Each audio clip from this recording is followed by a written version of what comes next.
Fala pessoal, eu sou Paulo Royal e hoje eu vim falar sobre um dos acessórios mais importantes de uma espingarda para quem busca customizar o padrão do agrupamento dos balins que saem pelo cano. O vídeo de hoje é sobre o choke, chamado informalmente aqui no Brasil de choque, e que basicamente é um estrangulador cônico interno do cano, presente de maneira fixa ou removível na parte final dele. Além de conhecerem as origens desse equipamento, vocês vão ver as principais variações que ele pode ter e em qual situação específica cada modelo correto de choke deve ser instalado. A partir daí, vocês vão perceber que, por exemplo, espingardas configuradas para modalidades esportivas como o tiro ao prato podem ser bem menos eficazes numa situação de defesa pessoal e vice-versa. Quando o vídeo acabar, deixa aí a sua sugestão de tema ou dúvida nos comentários e me siga nas redes sociais, onde eu coloco sempre por lá um conteúdo variado sobre armas, tá certo?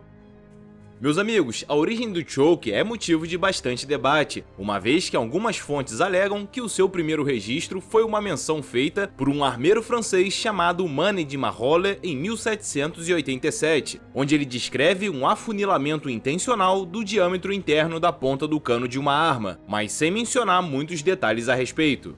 Já em 1820, outras fontes afirmam que um construtor de espingardas tcheco, chamado Dominik Brandes, começou a fabricar os canos dessas armas com estranguladores na ponta, visando efetivamente reduzir a dispersão dos balins. Mas, por algum motivo, a modificação não emplacou na época, e Dominik não foi reconhecido em muitas literaturas sobre armas como sendo o pioneiro.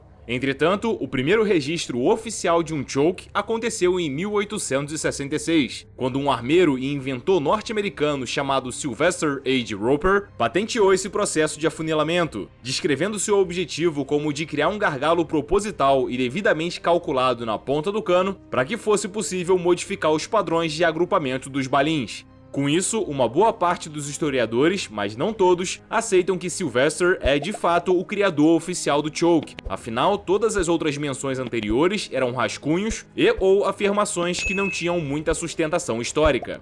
É bom destacar que todos os chokes eram usinados diretamente na face interna do cano, ou seja, eram chokes fixos. Uma outra fatia grande de historiadores afirma que, apesar da invenção americana, quem conseguiu tornar o uso do choke algo realmente funcional foi o fabricante de rifles e espingardas britânico chamado William Wellington Greener, em 1874. Ele conseguiu criar ferramentas capazes de produzir canos com chokes que efetivamente alteravam o agrupamento dos balins. E o melhor, a qualidade do equipamento era perfeitamente replicável, ou seja, a fabricação dos canos com chokes em escala industrial era possível de ser executada. Outras empresas da mesma época conseguiram reproduzir os chokes de Greener, também mantendo a repetibilidade do processo de usinagem. Diante disso, muitos acreditam que William seja, entre aspas, o pai do choke, porque foi ele que popularizou o uso do equipamento pelo mundo afora. Somente em 1959 é que uma espingarda começou a receber os chokes removíveis da maneira que os conhecemos. A primeira fabricante de armas a criar uma espingarda que podia trocar os seus chokes por modelos variados foi a norte-americana Winchester Repeating Arms Company. O nome do armamento era Model 59, um modelo semiautomático. O processo inicial de uso desse novo tipo de choke foi problemático, não trazendo o aumento de performance esperado por muitos compradores. Em todo caso, enquanto a empresa ouvia a reclamação dos seus clientes, foi aprimorando os seus processos de fabricação dos chokes, criando em 1970 a Model 1400, também semiautomática, que trouxe um verdadeiro salto na qualidade e confiabilidade do acessório, abrindo os caminhos para que muitas outras empresas no mundo todo começassem a criar os seus próprios chokes, seguindo os padrões semelhantes da Winchester. Bom, conforme já dito, o choke tem como principal função ajustar a dispersão dos balins. Por padrão, quando um tiro de espingarda é dado, a pressão dos gases do disparo e do empurrão dado pela bucha força os balins a se afastarem uns dos outros, e quanto mais curto é um cano, maior vai ser esse espalhamento. Entretanto, em algumas situações, como o tiro ao prato e a caça de aves, é importante que os balins estejam mais concentrados para que o atirador consiga acertar de maneira satisfatória os seus alvos. Já numa situação de combate de curto alcance, provavelmente é mais interessante que os balins dispersem um pouco mais, para que o atirador tenha mais chance de neutralizar, de forma fatal ou não, o seu agressor. Como não é nem um pouco viável usar canos extremamente longos para controlar essa dispersão, é nessa hora que o choke se encaixa como um ótimo artifício. Obviamente que a munição usada na arma afeta muito esse resultado, e eu já vou falar mais sobre isso em breve. Um ponto que vale a pena ressaltar é que os chokes só podem ser instalados em espingardas que possuem na ponta do seu cano o rosqueamento interno específico para receber esse acessório. Para fazer a sua instalação, o operador precisa usar uma chave especial, geralmente fornecida com o choke, e rosquear a peça na ponta do cano. Antes de comprar um choke, é fundamental conferir se ele é compatível com o seu modelo de espingarda, porque existem chokes com passos de rosca diferentes que podem acabar não encaixando corretamente em algumas armas. Há também as espingardas que simplesmente não possuem esse rosqueamento, logo não aceitam a instalação de chokes. Embora isso possa ser uma desvantagem num primeiro momento, também facilita a vida do atirador no que diz respeito a ele usar e alternar diferentes tipos de munição, incluindo as menos letais, sem precisar se preocupar se o estrangulamento do cano está correto ou não. Outra informação importante de vocês saberem é que os níveis de estrangulamento oferecidos pelos chokes são gradativos, e além deles serem nominal e graficamente identificados, geralmente eles também vêm com uma marcação física feita em forma de entalhe na face frontal do acessório, de maneira perpendicular aos pontos de encaixe da chave de instalação do mesmo.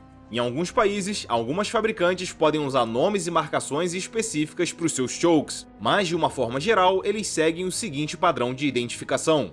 Os canos de espingarda que não possuem nenhum afunilamento são conhecidos como cylinder, e no caso das espingardas com cano rosqueado, caso o operador não queira aumentar o agrupamento dos balins ou queira usar uma munição de balote singular, ele só pode usar essa opção de choke. Aliás, é obrigatório que canos rosqueados tenham um choke instalado na ponta, mesmo que seja o do tipo cylinder, porque se o operador disparar a espingarda sem um choke num cano desse tipo, rapidamente esse rosqueamento vai se deteriorar e essa parte da peça vai ficar completamente inutilizável. A identificação universal de um choke cylinder, dependendo do fabricante, são as letras C, CL ou CYL gravadas na sua face lateral, e na sua face frontal ele pode ter 5 entalhes lado a lado ou nenhum.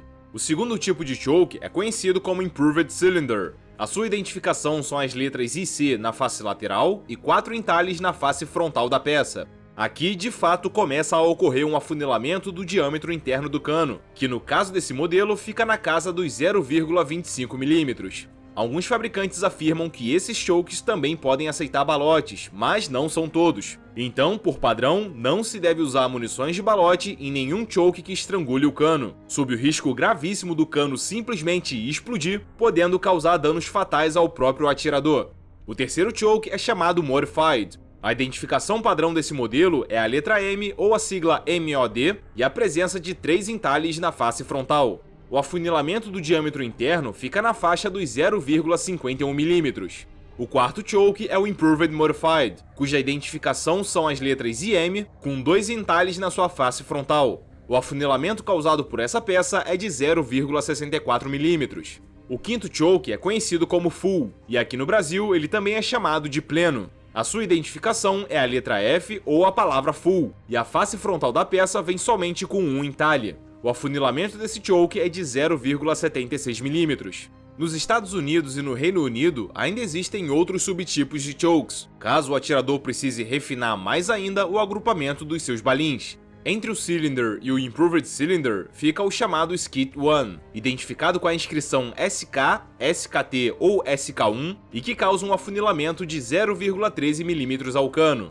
Entre o Improved Cylinder e o Modified tem o Skit 2, também conhecido como Light Modified. Suas identificações são as letras SK2 ou LM. O afunilamento provocado no cano é de 0,38 mm. Além do choke full, ainda criaram mais 2 chokes com maior nível de estrangulamento.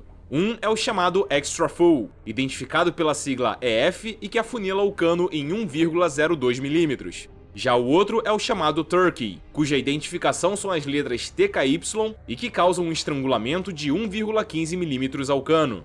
Uma curiosidade que muitos atiradores não conhecem é que existe um tipo especial de choke que propositalmente segue o caminho inverso no que diz respeito ao agrupamento dos balins do cartucho, ou seja, em vez de juntar os chumbos, ele os dispersa. Esse tipo de choke é conhecido como Diffusion Choke, e o mecanismo usado para causar essa dispersão consiste em simplesmente criar um raiamento interno no choke, que mesmo tendo uma extensão muito curta, é suficiente para girar o aglomerado de balins que passam pela peça, e esse giro acaba dispersando controladamente os chumbos.